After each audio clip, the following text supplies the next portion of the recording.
Assalamualaikum warahmatullahi wabarakatuh. Ini adalah video penjelasan tentang induktansi dan energi medan magnet, yaitu listrik magnet pertemuan ke-14.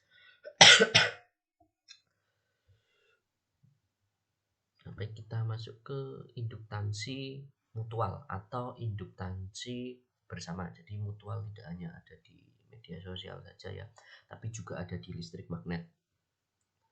Nah, overview tentang induktansi mutual atau induktansi bersama.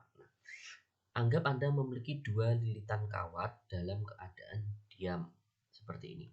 Jadi ada kawat 1 dan kawat 2 atau loop 1 dan loop 2. Bentuknya tidak sama. Selanjutnya, ketika Anda menjalankan arus stabil atau arus steady I1 di loop 1, ini akan menghasilkan medan magnet B1 ya. Medan magnet B1 karena apa? Ya sama seperti di hukum Ampere. Hukum Ampere itu kan menyatakan bahwa ketika ada arus steady yang mengalir di dalam konduktor, maka di sekitar konduktor tersebut akan ada medan magnet induksi. Nah, inilah yang terjadi di loop 1. Beberapa garis medan magnet itu menembus atau melewati loop 2. Nah, posisinya seperti ini kan. Nah, dia menembus loop 2 seperti ini. Ini ada 3 yang digambarkan menembus loop 2. Nah, selanjutnya Anda mungkin kesulitan menghitung B1. Nah, tapi sekilas dari hukum Biot-Savart, ya, hukum Biot-Savart seperti ini. B1 sama dengan mu0/4pi dikalikan I1 integral dl1 cross R topi per R kuadrat. Ini yang di besarnya medan magnet yang dihasilkan oleh loop 1. Kita hitung dengan menggunakan hukum Biot-Savart, tidak bisa menggunakan hukum Ampere karena loop satunya ini tidak simetris. Hukum Ampere itu berlaku sama seperti di hukum Gauss, itu harus simetris, ada syarat simetrisnya agar bisa atau mudah dihitung. Nah, hukum Biot-Savart seperti ini mengungkapkan satu fakta penting tentang medan B1 ini, yaitu I1 ini sebanding B1 ini sebanding dengan arus I1. Nah, ini B1 sebanding dengan I1 di sini. Oleh karena itu juga flux yang melalui loop 2 dapat dinyatakan dengan flux 2 yang ada di loop 2 itu sama dengan integral B1 dA2. A2 itu adalah luas atau luas yang dilingkupi, luas permukaan yang dilingkupi oleh loop 2. Nah, dengan demikian flux 2 itu besarnya sama dengan M21 dikalikan I1, di mana M21 ini adalah induktansi mutual dari dua loop. Induktansi mutual itu sama dengan induktansi diri. Ini induktansi ya, bukan induksi. Induktansi.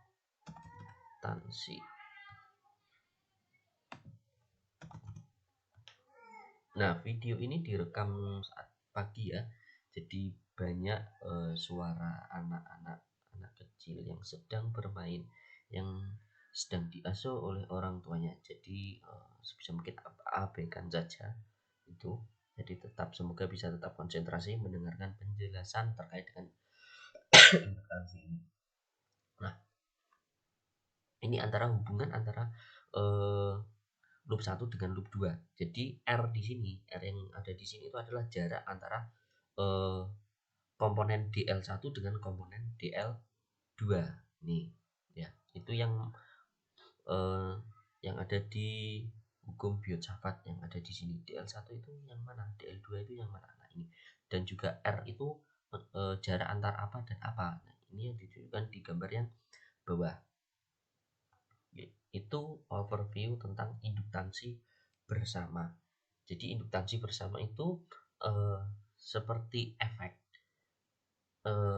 yang ditimbulkan oleh adanya dua loop yang saling berdekatan, di mana salah satu loop itu dialiri oleh arus listrik kemudian menghasilkan medan magnet induksi. Nah, medan magnet induksi tadi mempengaruhi loop 2 sehingga muncullah flux magnet yang ada di loop 2. Nah, karakteristik dari induktansi mutual. M21 atau induktansi mutual ini adalah besaran geometris murni berkaitan dengan ukuran, bentuk, dan posisi relatif dari dua loop. Kemudian karakteristik yang kedua adalah M21 itu sama dengan M12. Kesimpulan, apapun bentuk dan posisi loop, flux melalui loop 2 yang ini, flux yang melalui loop 2 ketika kita menjalankan arus I di sini di sekitar loop 1, maka hasilnya itu akan identik dengan flux yang melalui loop 1 saat mengalirkan arus I yang sama di sekitar loop 2. M21 sama dengan M12 sama dengan M. Jadi maksudnya seperti ini. Ketika loop 1 ini dialiri oleh arus listrik, dia akan menghasilkan medan magnet induksi. Nah, medan magnet induksi tadi akan menghasilkan flux yang ada di loop 2. Nah, flux yang ada di loop 2 itu juga akan menghasilkan medan B, medan magnet induksi. Nah, medan B tadi itu identik dengan apa yang dihasilkan oleh arus listrik yang ada di loop 1. Secara sederhana, ini secara matematis sederhana itu adalah M21 sama dengan M12 sama dengan M. Nah, jadi itu. Ketika ada medan magnet di loop 1, kemudian dia menginduksi flux di sini, maka loop 2 itu akan menghasilkan medan magnet yang besarnya sama dengan loop 1. Nah, untuk lebih jelasnya, ini kan PowerPoint ya, jadi poin-poin saja yang saya jelaskan, dan di buku Griffith itu kan berbahasa Inggris, jadi saya tekankan yang secara bahasa Indonesia, kemudian secara konsepnya seperti apa garis besarnya, dan untuk secara mendetail dan lebih lanjut Anda bisa membaca buku Griffith tentang yang berjudul Introduction to Electrodynamics halaman 323 untuk contoh lebih lanjut terkait dengan induktansi bersama atau induktansi mutual. Sekarang kita ke induktansi diri. Overview. Di sini. Misalkan sekarang Anda menvariasi arus di loop 1. Tadi kan di induktansi mutual arusnya kan stabil, steady kurang atau arus steady. Nah, sekarang bagaimana jika di loop 1 itu arusnya divariasi? Flux yang melalui loop 2 itu juga akan bervariasi sesuai dengan hukum Faraday yang mengatakan bahwa flux yang berubah ini akan menyebabkan GGL di loop 2. Jadi, ketika ada arus di sini bervariasi, maka medan B-nya itu kan juga akan bervariasi. Nah, medan B yang bervariasi itu akan menginduksi yang ada di sini. Maka hasilnya juga akan adanya GGL induksi yang bervariasi. Nah, di sini akan ada hubungan antara GGL induksi dengan induktansi. Hubungannya adalah seperti ini.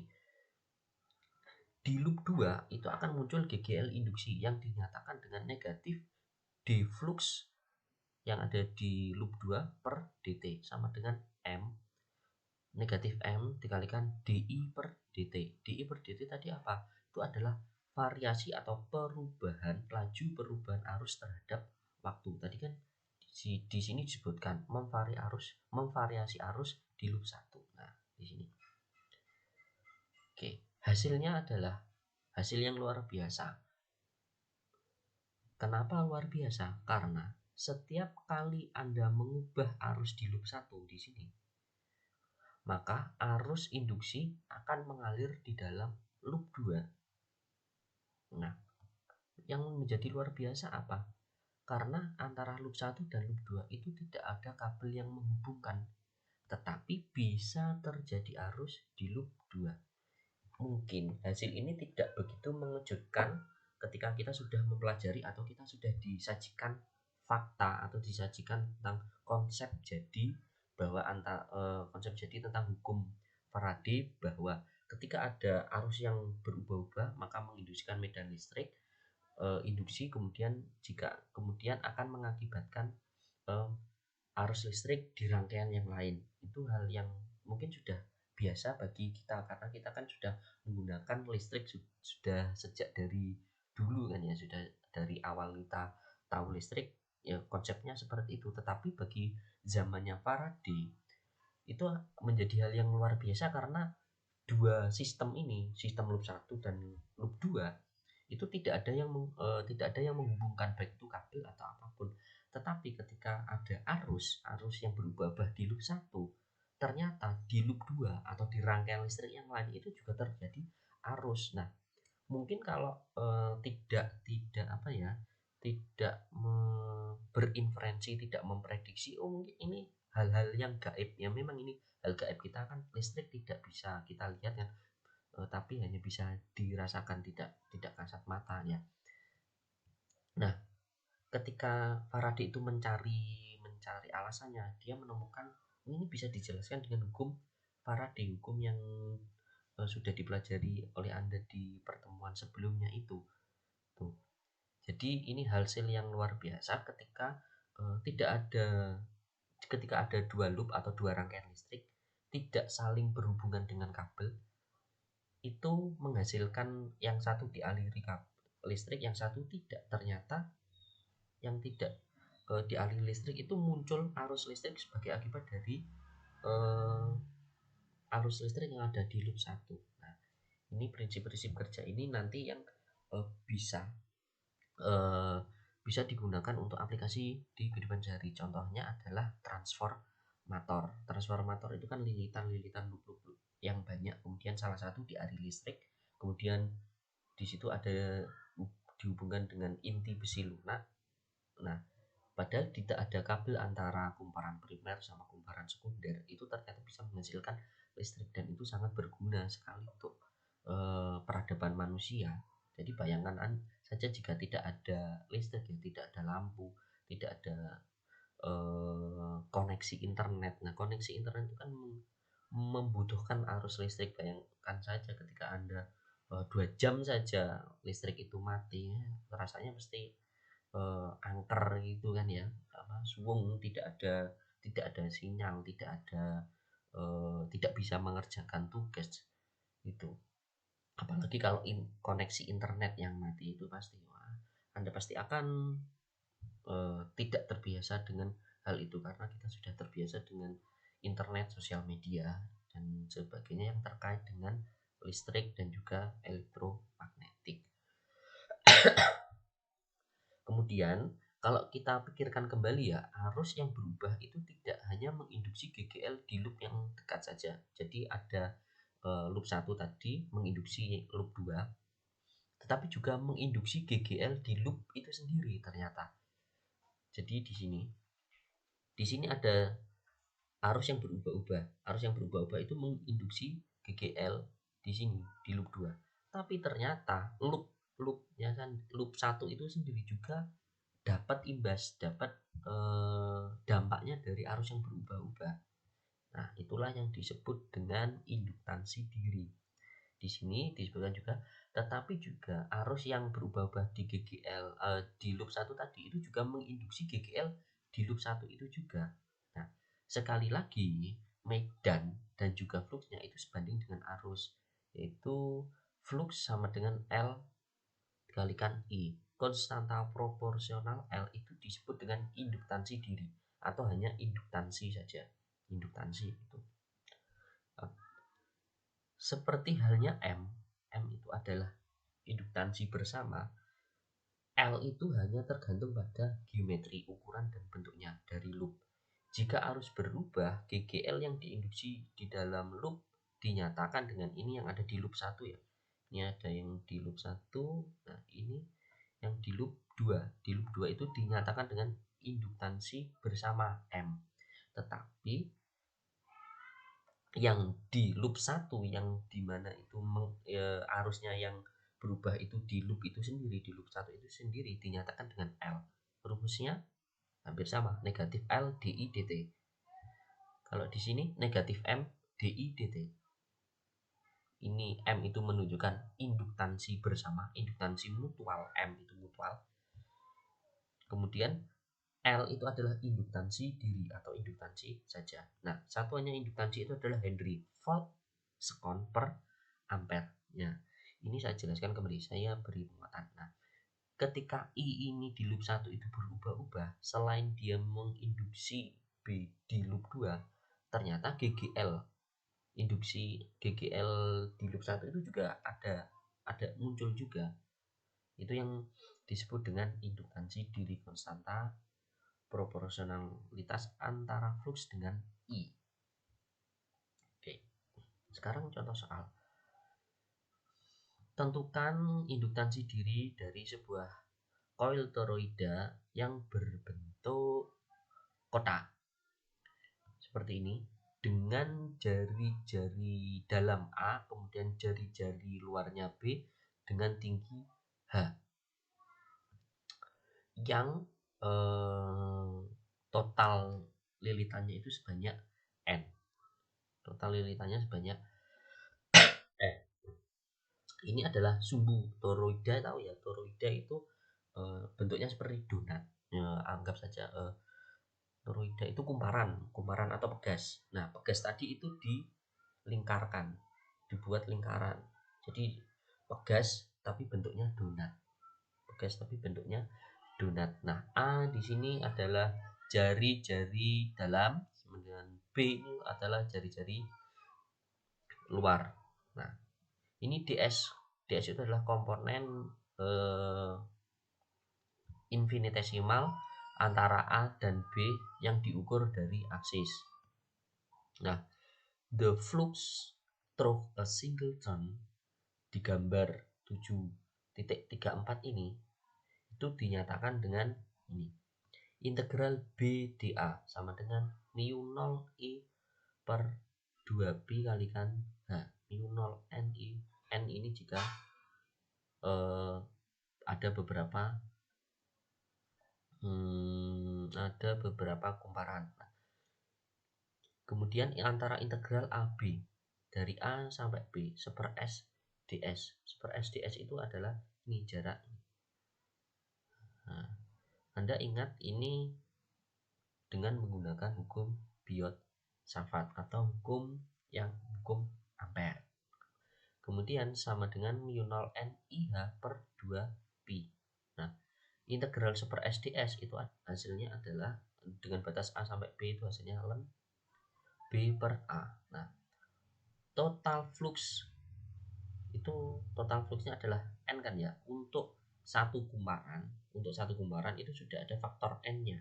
Nah, untuk total flux sebanyak N, maka induktansi dirinya itu dinyatakan dengan L sama dengan mu 0 N kuadrat kalikan H per 2pi ln B per A. Tuh. Jadi kita ambil di sini. Kita menggunakan hasil yang dari hukum ampere, di mana medan magnet yang dihasilkan oleh toroida itu bisa dinyatakan dengan B sama dengan mu 0 Ni per 2 ps. Ini adalah medan magnet di dalam toroida yang didapatkan dari perhitungan dengan menggunakan hukum ampere. Nah, flux tadi itu kan lambangnya C gitu ya. Flux itu kan B dikalikan A. Nah, A-nya di sini kita tidak tahu luasnya berapa, sehingga kita menggunakan integral. Dengan menggunakan integral B dA. Ya, integral B dA, kemudian karena B-nya ini adalah seperti ini. Mu 0 Ni per 2 ps, mu 0 Ni per 2 pi, S-nya berapa? S-nya itu adalah ini, ketinggiannya H. Ini H per 2 pi. Nah, didapatkan 1 per S. Ini S-nya di sini, dan tinggal dimasukkan. Hasilnya adalah seperti ini. Contoh selanjutnya. Nah, di sini ada rangkaian listrik yang terdiri dari resistor dan induktor. Kemudian di sini ada baterai. Nah, anggap ada arus yang mengalir di sekitar loop ini. Ketika seseorang tiba-tiba mematikan saklar, ini awalnya tertutup, kemudian tiba-tiba itu membuka saklar, ternyata ada arus yang mengalir di sini ya. Ketika ini dibuka gitu ya, ternyata tiba-tiba ada arus yang mengalir di dalam induktor ini, di dalam rangkaian listrik.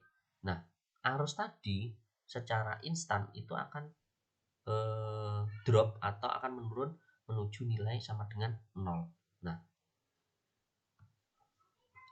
hal ini karena apa? Hal ini karena ketika kita memutus saklar ini, membuka saklar, maka akan ada perubahan arus listrik yang ada di sini. Perubahan arus listrik itu akan mengakibatkan GGL induksi yang ada di induktor. Nah, induktor ini seperti yang dicontoh di video tentang hukum Faraday, ketika kita menutup dan membuka saklar, jika itu sumbernya adalah sumber arus DC atau tegangan DC, maka di sini di induktor itu akan muncul arus listrik. Arus listrik akan muncul di sini sesaat dan dia akan menuju ke nilainya 0. Nah, this generate a whooping back EMF for although nilai I mungkin nilainya kecil. Nah, walaupun nilainya I itu kecil, dimana DIDT itu adalah nanti tidak terhitung, itu tidak terdeteksi, dan tiba-tiba dia menyusut dan nilainya menuju 0. Nah, contohnya seperti ini. Ketika Anda setrika baik laki-laki maupun perempuan ya, coba Anda setrika. Ketika Anda selesai setrika, pastikan Anda melepas saklar setrika tersebut dari stop kontak. Nah, itu kadangkala itu seolah-olah ada letupan bunga api listrik ketika Anda melepas saklar setrika dari stop kontak. Nah, itu karena apa? Di dalam rangkaian di dalam rangkaian setrika ataupun pemanggang roti itu ada induktor. Nah, induktor tadi ketika kita melepas itu kan berarti ada perubahan arus listrik dari ada menjadi tidak ada. Nah, perubahan arus listrik tadi itu menginduksi B yang ada di induktor yang ada di dalam setrika atau yang di gambar ini itu ada di L. Nah, itu ada arus listrik sehingga muncullah bunga api listrik ketika Anda melepas saklar dari stop kontak. Nah, arus listriknya mungkin ya bisa kecil bisa besar, tapi nanti lama-lama nilainya 0. Nah, kalau ingin mencoba silahkan ketika Anda setrika sekarang habis menonton video ini, Anda setrika kemudian Anda copot itu. Nah, itu kemungkinan akan muncul bunga api listrik. Kemungkinan, tidak selalu ya. Tidak selalu.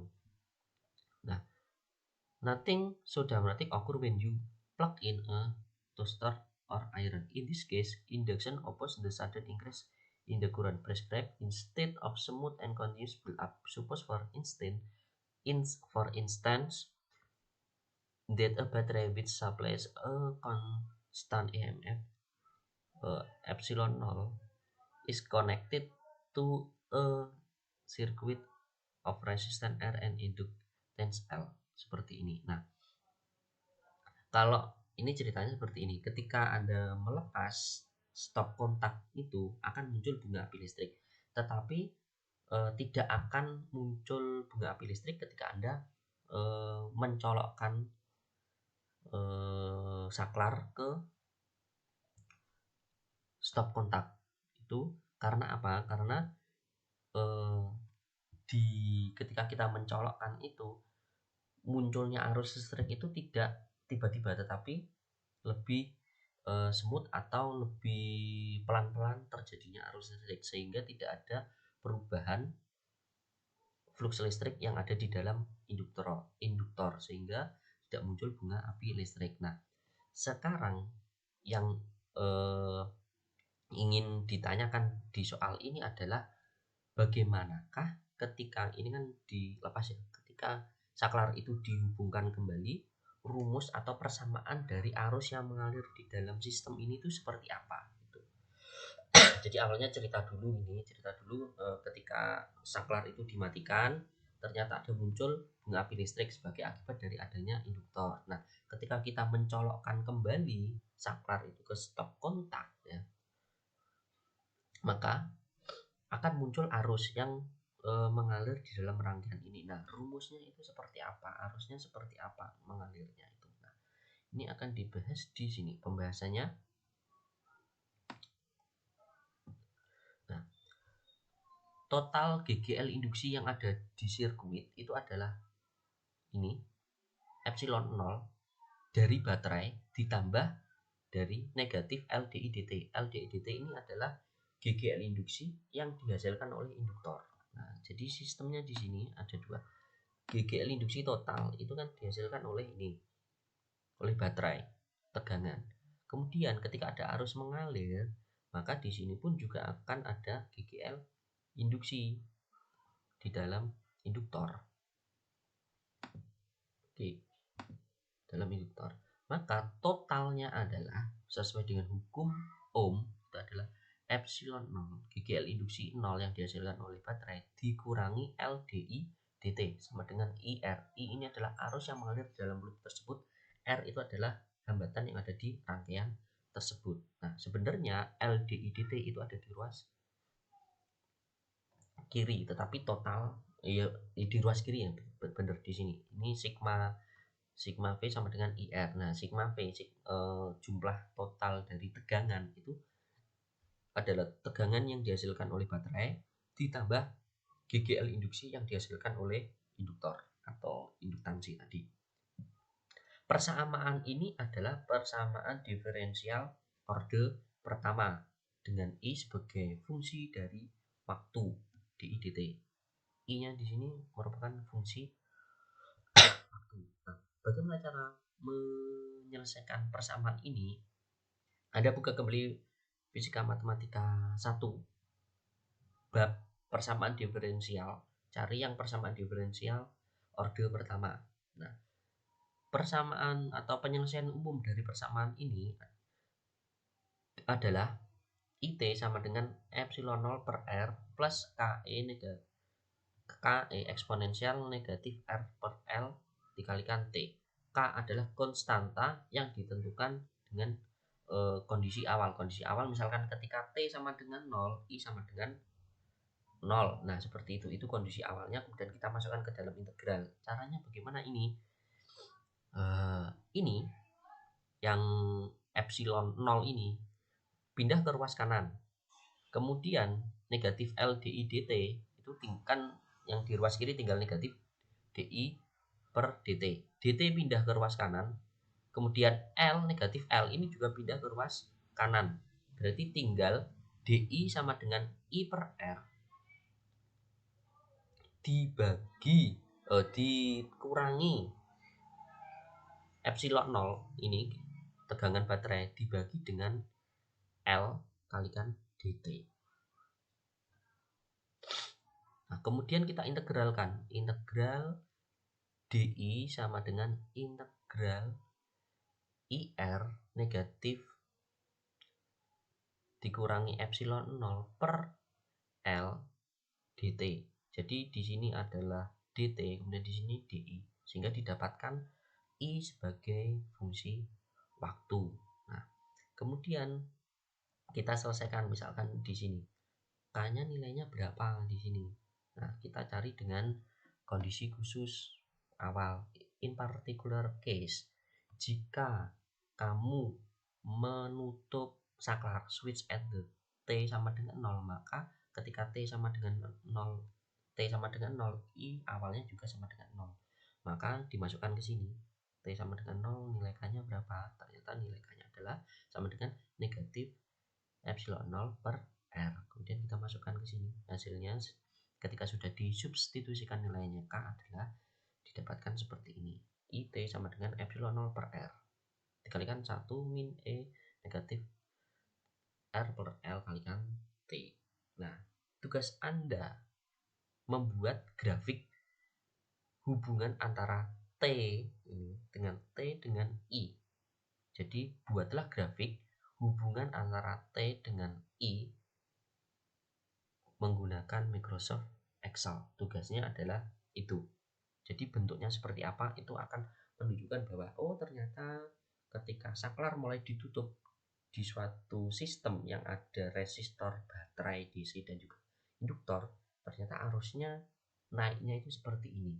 Nah, agar Anda bisa membayangkan bahwa besarnya arus itu seperti apa ketika sistemnya seperti itu. Contoh sistem seperti itu yang ada di rangkaiannya panggangan roti ataupun di setrika. Nah, induktansi atau seperti kapasitansi itu ya adalah besaran yang secara intrinsik itu positif. Mengapa tadi ada lambang negatif? Nah, itu ada hubungannya dengan hukum Lenz. Hukum Lenz yang menyebabkan ada tanda minus di rumus GGL induksi yang melibatkan induktansi. Nah, di slide 5 menyatakan bahwa GGL sedemikian rupa untuk menentang setiap perubahan arus. Untuk alasan ini muncullah GGL balik. Jadi kenapa di induktansi itu muncul tanda negatif? Karena GGL sedemikian rupa itu menentang setiap perubahan arus yang ada. Sama seperti di hukum Lenz untuk di GGL induksi di hukum Faraday tadi, penjelasan mengapa GGL induksi di hukum Faraday atau di representasi matematis hukum Faraday itu ada tanda negatif. Nah, setiap kali Anda mencoba mengubah arus di kabel, Anda harus melawan GGL balik ini. Induktansi memainkan peran yang agak sama dalam rangkaian listrik atau sirkuit listrik yang dimainkan massa dalam sistem mekanis. Jadi induktansi itu analog dengan massa di mekanika ya. Semakin besar L, semakin besar induktansi, semakin sulit untuk mengubah arus. Sama seperti massa. Ketika massa itu semakin besar, maka semakin sulit untuk mengubah kecepatan benda. Ini terkait dengan sigma F sama dengan 0 atau perubahan momentum. Semakin besar massa, momentumnya semakin sulit diubah. Oke. Ini adalah latihan soal tugas lah, bukan latihan soal tugas. Silakan dikerjakan, ada 2. Yang pertama ini adalah cari induktansi diri persatuan panjang dari solenoida yang panjang. Solenoida panjang ini long solenoid, berarti solenoidanya tidak dispesifikasi panjangnya berapa. Jadi anggap saja panjangnya itu tak terhingga. Nah, jadi cari induktansi diri persatuan panjang dari solenoida yang memiliki jari-jari R dan kumparannya itu sebanyak N persatuan panjang. Kemudian yang kedua, di sini ada kapasitor C. Kemudian dia diisi charged up, diisi muatan dengan beda potensial V dan dihubungkan dengan induktor L seperti ditunjukkan pada gambar. Jadi ini ada kapasitor, kemudian kapasitornya itu sudah terisi dan di antara dua lempengnya itu ada beda potensial sebesar V. Kemudian dia berhubungan atau terhubung dengan L. Nah, pada saat T sama dengan 0, saklarnya ditutup. Ditutup. Nah, tentukan arus. Kalau masih terbuka seperti ini kan nggak ada hal yang menarik kan ya, nggak ada sesuatu yang mengalir. Tapi ketika ditutup maka ada hubungan antara lempeng yang di C ini, lempeng 1 dan lempeng bawah dan lempeng atas, sehingga akan terjadi hubungan sirkuit di dalam C ini. Makanya akan terjadi sesuatu di situ, akan terjadi aliran muatan antara plat sejajar yang ada di kapasitor itu, sehingga muncullah arus listrik. Nah, arus listrik itu tergantung atau merupakan fungsi dari waktu. Nah, sekarang tentukan jika ada R yang dimasukkan ke dalam rangkaian ini, bagaimana fungsi atau bagaimana bentuk rumus dari arus yang mengalir dalam sistem ini. How does your answer change if a resistor R is include in series with C and L. Jadi ini. Jadi pertama Anda tentukan dulu arus pada sistem seperti ini. Kemudian yang kedua, bagaimana arus tadi itu berubah jika Anda memberikan resistor di dalam rangkaian ini. Jadi ada dua soalnya. Yang soal kedua ini ada dua. Pada sistem ini tentukan dulu arusnya seperti apa. Nah, ketika Anda tambahkan resistor, bentuk rumus arusnya itu seperti apa. Sekarang energi medan magnet. Nah, energi medan magnet ini bisa Anda baca sendiri, Anda pelajari sendiri terkait dengan energi medan magnet ini. Ini slide-nya double. Nah, oke, terima kasih. Semoga ada diskusi pada pertemuan kali ini. Saya akhiri. Wassalamualaikum warahmatullahi wabarakatuh.